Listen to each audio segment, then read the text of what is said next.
good morning. So it comes Sabani Mai. Hope welcome back to Thailand. Jubilee Thai here from Thailand. Hope you're doing well. And happy Easter to all you Christians out there to celebrate Easter. And welcome back to Thailand. Welcome back to me, for instance, Jubilee Thai here in my little cubby hole because it's one at it is Sunday in Thai, and my Thai colleagues are all home, etc. For instance, so they're either playing music or smoking or whatever, and it's kind of like making noise. so I'm in my little cubby hole today. And hopefully I'll go return back to my usual home tomorrow. A lovely sunny day here in Thailand. 30 degrees. We had a lovely hot day yesterday. It felt like a 41 degree, which is ideal for the last day of Songkran. Absolute madness in the central Pattaya. Again, for instance, I went for a run yesterday, and I went to the run for the market, etc. Get some lao khao, rice biscuit, and some kai eggs. Got gai, which is chicken, kai, which is eggs. And so I went to go eggs, and there were people throwing water, but they weren't throwing water at me because they were worried because I was a falang. But I was like, please give me water. So I had a little baby come up to me and she threw water over me and she missed me. So I stopped her. I said, come on, throw water again. So she did, and she threw water over me. And so it's if you don't want to get water thrown at you, don't go out in Songkran. Simple as that. Some phalanx, etc. were getting upset. I know you can actually get, fine now, for instance, for throwing water at people, for instance, don't want to be throwing water at. But come on, it's just a bit of now. And when it's 41 degrees, etc., I feel that temperature of that is that the last thing you want is, and you don't mind a bit of water over you. Anyway, it's say one at it. It's the day after the game, the City game against Everton. Last game at Goodison Park, etc. That old stadium, for instance, which I've never really had a nice time there. Following City when I was following and going there, for instance, and with cousin Stanley, if you know what I mean. And for instance, when that was all the big thing, and it was a very dangerous time. And Be the Blue, and I think between Anfield and Goodison, I've always hated Goodison more than Anfield because of the way we were treated. Even though, for instance, we were kind of like on the par, because between Everton and Liverpool and the Rags and City, for instance, the Blue half always were the underdogs until that time with Hal Kendall. And but other than that, for instance, I'm not too particularly bothered about with the stadium losing the old ground again, for instance. It did remind me of Main Road a lot, for instance, right in the middle of the terrace streets. But it's bye-bye Goodison Park. So anyway, it was a hell of a game, wasn't it? For instance, hell of a game, I think you've got Palace on one side, and then Aston Villa on the other side, two fast attacking teams, and then you've got Everton in the middle. And I think sometimes, for instance, when you're looking at the team, and for instance, I think when you're playing fast attacking, hard, teams, etc., you kind of expect the teams to come forward to attack you in midfield. And it never happened, and you're like, oh, what do we do? And I think there was a certain good be at that rather than anything else. Anyway, so let's go through the teams. What are you making a noise for? So Everton started off with Pickford in goal, O'Brien, Koski, that was a big, I missed them. Keane, who came on 52, Braithwaite, McAloney, the Croatian guy, and Ghana, and he was replaced by Ibrahim on the 79th. Ghana and Decore, Harrison Minty, were replaced by Neil on the 79th. Nadir, Broya, and Bet, who was replaced by Betu on the 63rd. And Alcaraz came on the 79th. City started off with Noon, Ortega, Moreno, Nunes, Diaz, Guardiola, O'Reilly, Gundogan, De Bruyne, Sabinho, Bernardo, and Mamouche, with Akanji on the 88th, came on for De Bruyne. Kovacic came on for Nico Gonzalez, and Doku came on for Slovenia. So, right, so that was the team. Fairly happy with the team. I thought Nico O'Reilly, for instance, was a risk, but what do I know? And what's it called? And Bernardo was always going to come back in some shape or form. Pep's favourite. So, but overall, I thought the team was good. The team, but the game, etc., was boring. It was the farthest. City was slow when we got the ball. A couple of shots, one from Savinio, one from Gundogan, etc. For instance, and it was a little bit boring. For instance, slow pace. They kind of looked colours. Kevin De Bruyne didn't have his best game, but the king, keep Kevin De Bruyne, and a campaign. He and I think, for instance, it was too. I think sometimes when saw the ball in the midfield, you had Gundogan got the ball, and then, for instance, Kevin De Bruyne was too close to him. Nico Gonzalez was too close to him. There was no wide. There was nobody running out different ways. Bernardo I thought was ineffective on the right, and Savinio, who's on the left, he was normally on the right. After his penalty claims, for instance, was a bit ineffective. Also, for instance, also some of the passing mistakes from the midfield, etc., was not good. I thought the players I'm going to shout out.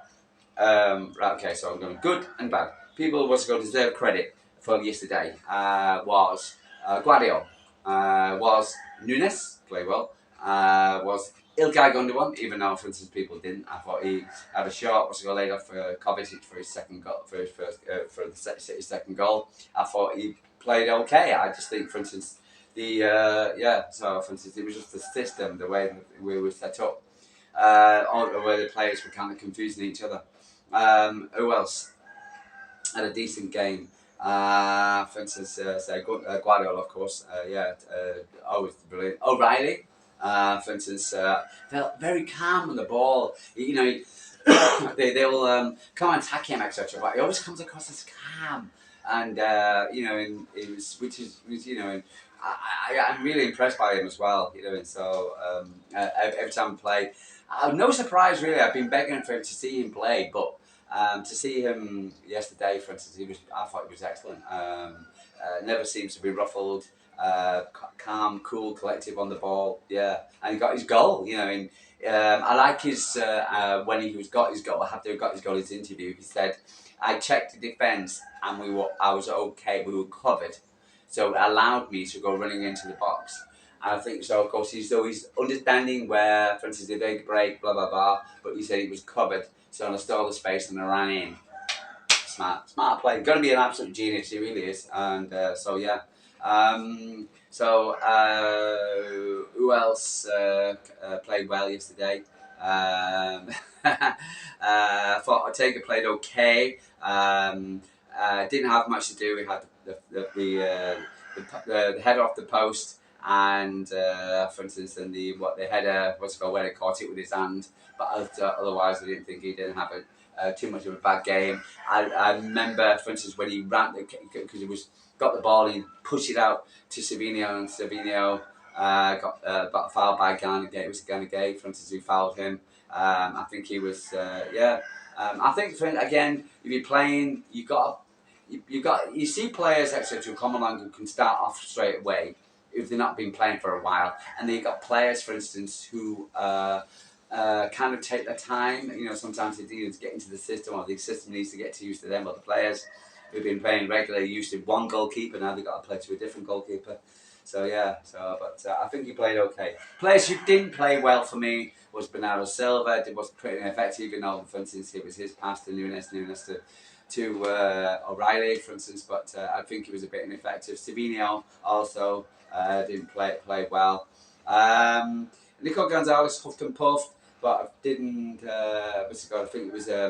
I was surprised by by Pep's substitution to Kovacic, but I think it was the right decision to tell the truth. Who else? Who can play particularly well? Okay, just leave it at that for a second. Let's have a look at some stats. Stats. So possession always going to be City. 67 over 32. Shots 8 for Everton, 12 for City, 7 on target, 3 off target, and goalkeeper saved 4 by Everton, 2 by City. Foul 7-6, corners 2-5.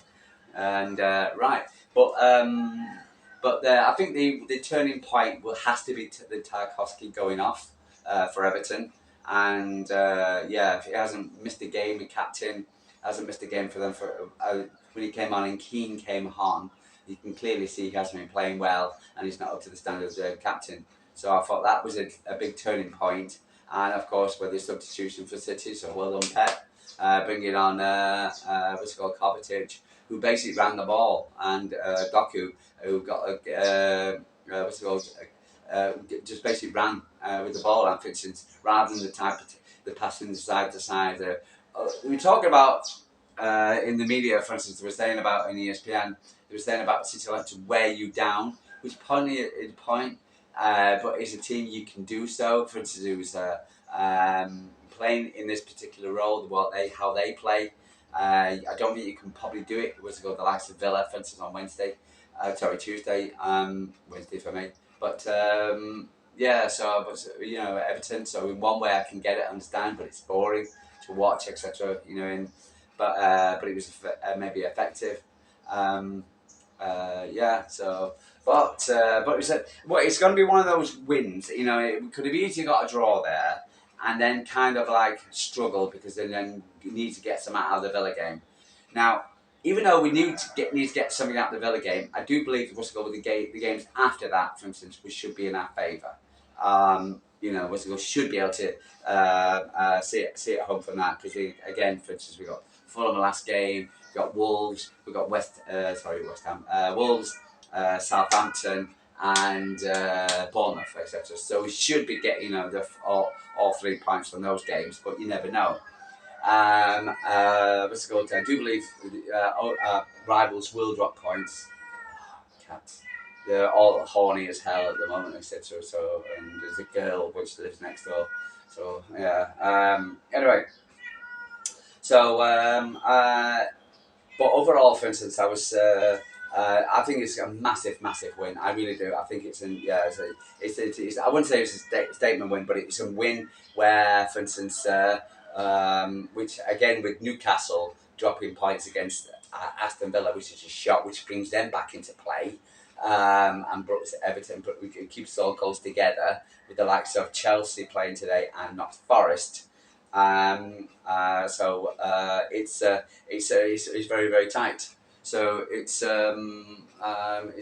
really basically to play for. But the mere fact that was to go getting 6 points in the last 2 games, etc., is huge, and really gives a good stead. So if we can get 3 points from Villa on Wednesday, Tuesday, for instance, then that will make a huge difference. And if we get or get some out of it. But if you lose against Villa, for instance, it won't be the worst. But it's going to be a tough game. It's going to be the game of the season between that one and you got the Forest, the FA Cup semi-final, defining games. But I think every game at the moment is defining. But but at least it gives us a bit of a wiggle room.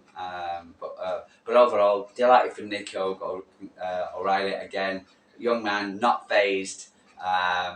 Big, strong man, not phased. It's been City fans have been playing. Listen, if the midfield's not working, if we're too slow, blah blah blah, play the youngsters. And now Pep's listening, playing the youngsters, and they're not letting them down. Disappointed not seeing McAtee, Jack Grealish didn't come in again. Sorry, Jack. And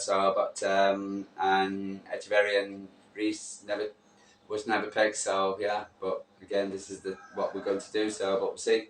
But overall, absolutely delighted with the win. And so goodbye Goodison Park, and hello Bramley Lord Dock. Happy, delighted.